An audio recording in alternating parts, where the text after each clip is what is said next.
Salah satu pengusaha asal desa Bomaki yakni Lukas Hermatan mengakui bahwa dirinya sering dipersulit dalam pengurusan izin dan kurang ada perhatian dari pemerintah daerah terhadap usaha-usaha yang ditekuni oleh masyarakat yang ada di pinggiran kota.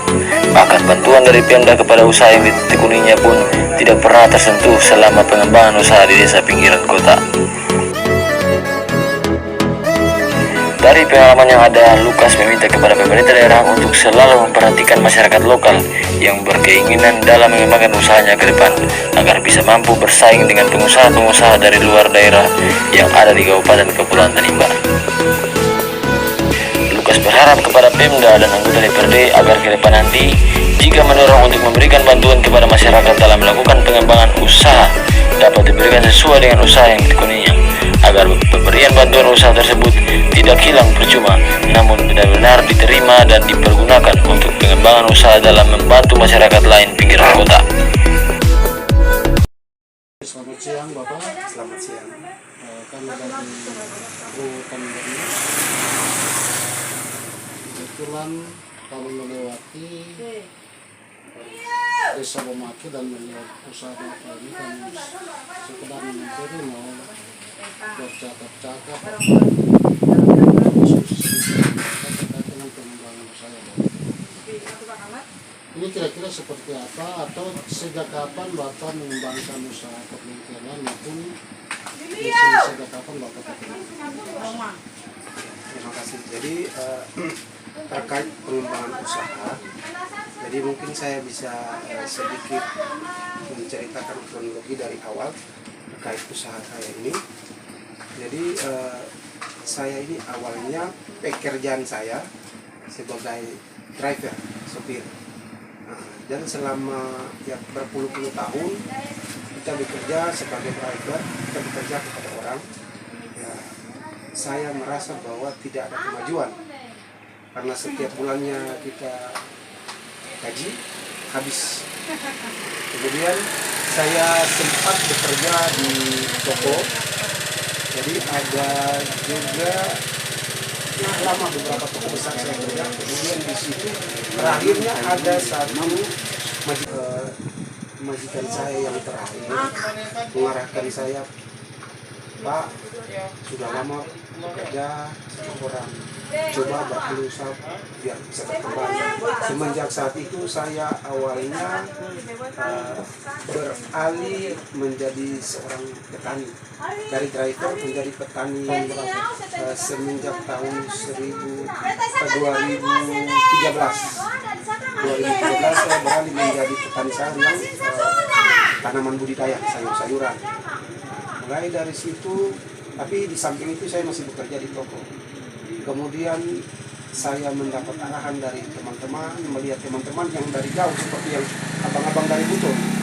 Nah, mereka dari luar daerah datang ke sini, kita tidak punya gunung tanah, tapi mereka bisa berkembang. Disitulah menjadi motivasi saya untuk beralih. Sambil menjadi seorang petani, saya berusaha mengembangkan usaha baru. Di sini saya membuka bengkel motor.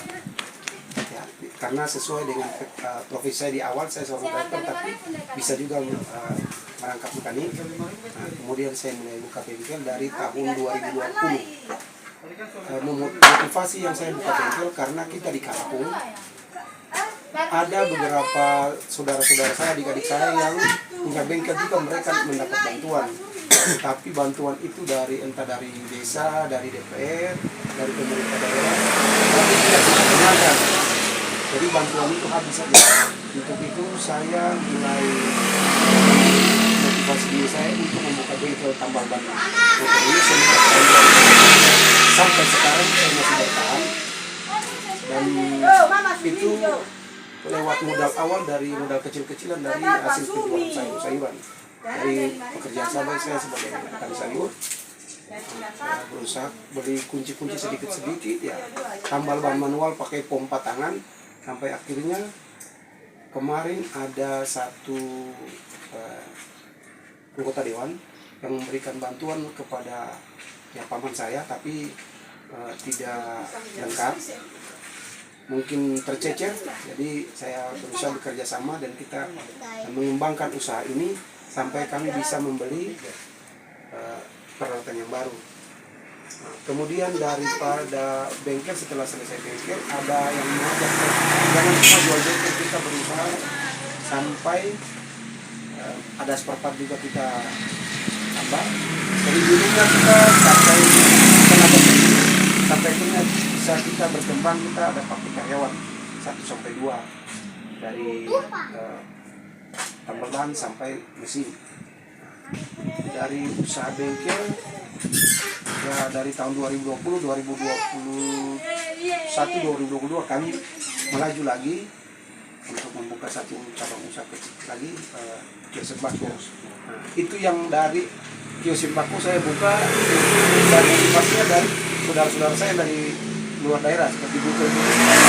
Dalam pikiran saya mereka bisa, pokoknya kita tidak bisa. Jadi kita berusaha sendiri dengan motivasi dari teman-teman yang sudah bisa maju sampai sekarang. Ada yang menyampaikan bahwa mereka dapat bantuan. Jadi sekarang terkait politik saya ingin menyampaikan saja, banyak dari pihak para calon eksekutif maupun legislatif kan kebanyakan biasa kalau mau calon begini dia mulai cari orang memberikan bantuan. Tapi yang saya harapkan bantuan itu jangan diberikan kepada orang yang tidak tepat sasaran. Kalau petani kasih untuk petani, kalau dia nelayan kasih yang nelayan khusus. Kalau dia seorang bengkel kasih bengkel. Kira-kira sepanjang pengembangan usaha ini, apakah Bapak sudah pernah mendapat bantuan dari pemerintah daerah atau dari anggota DPR? Jadi yang saya sampaikan tadi Pak, semenjak 2020 saya dari usaha kecil ini yang bengkel sampai sekarang tidak pernah mendapat bantuan dari siapapun. Ada yang pernah datang menjanjikan, tapi sampai sekarang tidak ada. Tidak enak kalau kita sebut namanya. Jadi kemudian itu dari pihak-pihak dewan, calon-calon legislatif atau eksekutif. Kemudian kepada pemerintah daerah juga, sampai sekarang kita tidak pernah mendapat bantuan dari pemerintah daerah. Ada yang dari pihak-pihak bagian-bagian dari pemerintah daerah yang sudah pernah ke sini melakukan survei terkait usaha dan segala-gala, dan sudah kita sampaikan bahwa kita usaha swadaya sendiri, kita ingin maju tapi fasilitas kita sangat terbatas. Dan keluhan saya, kita kemarin ada survei untuk disuruh urus izin terkait usaha segala-gala. Jadi ini saya ingin menyampaikan kepada Bapak dari pihak Kementerian untuk tolong ya menggerakkan biar tahu, pemerintah daerah tahu. Karena sudah berapa kali saya ingin untuk maju, menarik saudara-saudara saya, teman-teman, untuk kita bisa membuat yang lebih besar dari sini. Karena bagi saya, kenapa orang luar bisa, kita orang pribumi tidak bisa. Kan harus orang-orang pribumi harus maju dan bersaing dengan orang-orang luar yang sudah maju dengan usahanya bertambah. Jadi ini yang diharapkan dari pemerintah daerah untuk memberikan bantuan-bantuan itu kepada pribumi yang ingin mengembangkan usaha untuk maju sama dengan masyarakat yang dari luar masuk maju. Jadi keinginan saya yang saya sampaikan ke tolong melihat anak-anak pribumi yang mempunyai bakat dan minat untuk berkembang. Banyak sekali yang ingin untuk berkembang, tetapi modal untuk usahanya terbatas. Yang kedua, pengalaman saya, setelah kita berjuang sendiri untuk membuka usaha, kita tidak tanggung untuk mengurus surat izin. Harus ada surat izin usaha. Kita sudah berusaha pergi usaha urus, tetapi kita masyarakat yang baru berkembang dengan ekonomi finansial di bawah, kalau kita pergi surat izin, kita terlantarkan, kita diputar sana sini. Beda dengan orang yang punya finansial di atas, punya ekonomi di atas kalau pergi satu kali. Berapa? Ya saya sampaikan karena hubungan saya ini karena sudah berapa kali saya mengalami berkali-kali teman-teman saya yang mengajak saya untuk melakukan bisnis usaha ini, mereka pergi karena finansialnya sudah di atas, ekonominya di atas, pergi urus surat-surat cepat. Tapi kita yang di bawah yang baru mulai belajar susah. Kita diputar sampai saat ini saya hanya mampu dapat satu surat, yang lainnya belum. Kira-kira kalau seperti itu apa yang diharapkan dari Bapak kepada Ya, pemerintah? saya mengharapkan kepada pemerintah daerah, tolong lihatlah rakyat kecil, lebih-lebih rakyat kecil, untuk yang punya bakat minat untuk berkembang dalam taraf ekonomi.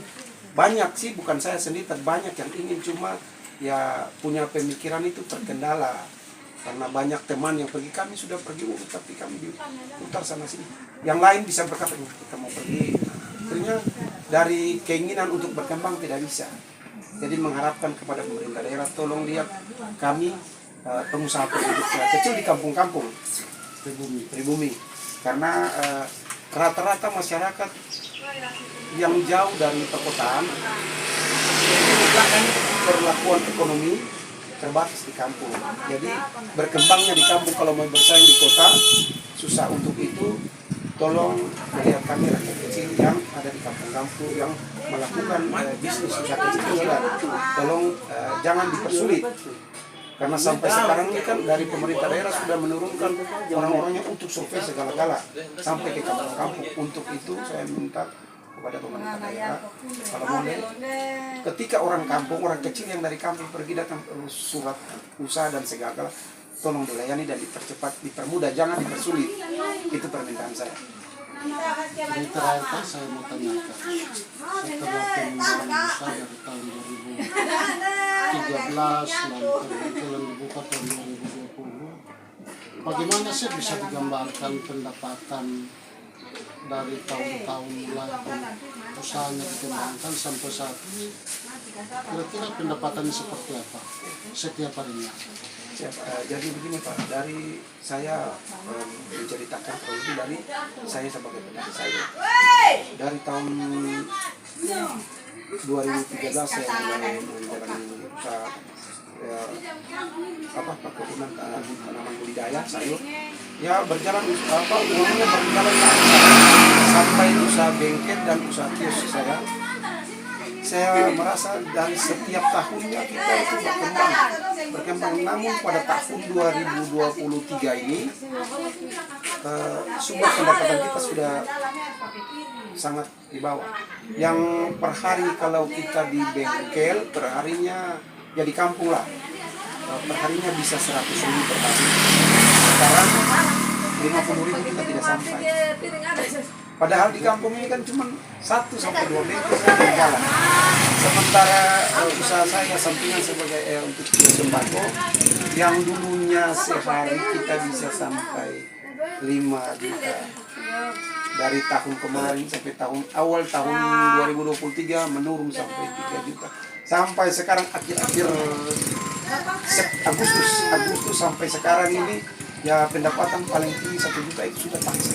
Jadi kita merasa bahwa perekonomian perputaran uang untuk tahun ini sangat sulit. Kita jadi masyarakat ingat belanjanya tidak ada.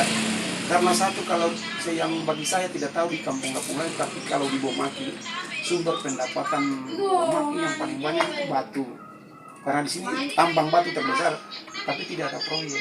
Jadi memang minat masyarakat untuk belanja sangat kecil. Jadi apa yang mau disampaikan? Ya, yang saya mau sampaikan, sekarang kan media terbuka, jadi kebanyakan kita melihat itu ya keadaan daerah, ekonomi daerah ini tidak stabil karena begini dan begitu, ada yang menyampaikan korupsi dan segala-gala, sehingga kepada harapan kami dari masyarakat kepada daerah, tolong benahi segala kekurangan sehingga kita di desa-desa ini bisa merasakan dampak ekonominya yang baik. Terima kasih Pak atas saran dan masukan maupun pengembangan usaha kiranya ke depan mungkin lebih baik dari hari ini. Terima kasih, salam dari kami. Nama lengkap Bapak siapa?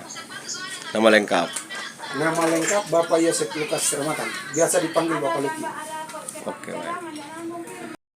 Lahan pertanian yang dikembangkan oleh Bapak Luki yang sampai saat ini masih tetap berjalan, dan telah kami wawancara dari Petani Bernus, kami telah wawancara Pak Luki menyampaikan tentang keluhan-keluhan terhadap bantuan pemerintah daerah terhadap pengembangan usaha pertanian belum pernah tersentuh.